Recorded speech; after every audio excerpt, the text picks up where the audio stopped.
Halo, apa kabar? Pernah nggak sih ngerasa udah capek-capek bikin kampanye kesehatan, tapi kok kayaknya pesannya nggak nyampe gitu? Nah, kali ini kita bakal bongkar satu rahasia penting.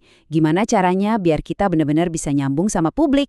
Kuncinya, mendengarkan mereka di dunia maya. Yuk kita langsung bahas. Kutipan ini, jujur ya, kena banget. Zaman sekarang tuh orang udah nggak nungguin kita di puskesmas buat nanya-nanya. Mereka udah langsung buka Google, buka TikTok, nanya di sana.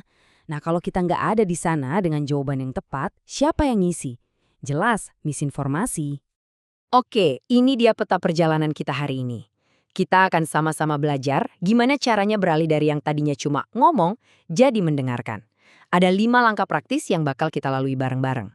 Jadi, apa sih masalah utamanya? Gini deh, seringnya kita bikin kampanye itu berdasarkan asumsi kita sendiri ya kan, bukan berdasarkan apa yang beneran jadi kepikiran masyarakat.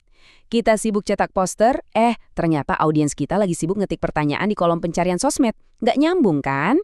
Ini dia perubahan mindset yang paling fundamental. Kita harus berhenti ngomong kepada mereka. Kayak ngasih ceramah gitu. Udah saatnya kita mulai ngobrol, berbicara bersama mereka. Jadi bukan lagi monolog, tapi dialog. Coba deh kita lihat bedanya. Cara lama pakai kuesioner itu, aduh lambat, datanya cuma dari segelintir orang, dan seringnya orang jawab biar kelihatan baik aja. Nah, bandingkan sama data digital. Informasinya itu saat ini juga. Jujur, apa adanya, tanpa filter, dan datanya dari jutaan obrolan. Ini lompatannya jauh banget. Nah, pertanyaannya, gimana caranya kita memanfaatkan lautan data digital ini? Jawabannya sederhana, tapi dampaknya luar biasa, yaitu dengan social listening. Gampangnya gini, anggap aja social listening itu kita lagi pasang kuping super di dunia digital. Kita jadi bisa dengerin semua obrolan, semua pertanyaan, bahkan ketakutan masyarakat yang paling dalam dan paling jujur. Oke, sekarang kita masuk ke bagian yang paling seru, bagian prakteknya. Yuk, kita buka kotak perkakas detektif digital kita. Kita lihat, apa aja sih isinya? Alat pertama kita namanya kompas. Ini bukan kompas biasa ya, ini kompas digital yang nunjukin ke kita arah kekhawatiran publik yang sesungguhnya. Caranya, lewat riset kata kunci atau keyword research. Dan yang paling asyik, alat ini gratis dan gampang banget dipakainya. Anda bisa langsung coba sendiri sekarang. Cukup ikutin 5 langkah simpel ini di Google Trends, dan Anda bakal langsung dapat gambaran, oh ternyata ini loh yang lagi dipikirin sama komunitas saya. Nah ini dia intinya, data ini bukan cuma angka loh, tapi petunjuk super penting. Kalau ternyata lebih banyak yang nyari efek samping daripada jadwal vaksin, artinya apa? Ya artinya kita harus bahas soal keamanan dulu, bangun kepercayaan dulu. Kita jadi nggak asal bikin konten lagi, tapi benar-benar menjawab kebutuhan. Oke, kita udah tahu apa yang mereka cari. Tugas selanjutnya adalah melindungi mereka dari informasi sesat. Sekarang, yuk kita siapkan perisai kita buat melawan hoax. Alat kedua kita adalah perisai. Fungsinya buat apa? Buat ngenalin dan nangkis serangan misinformasi kesehatan sebelum mereka jadi viral dan bikin kerusakan yang lebih parah. Coba deh hafalin ciri-ciri ini. Kalau ada pesan yang bahasanya lebay, nakut-nakutin, maksa buat di-share, sumbernya nggak jelas, terus nawarin solusi instan yang kayak sulap, wah itu lampu merah.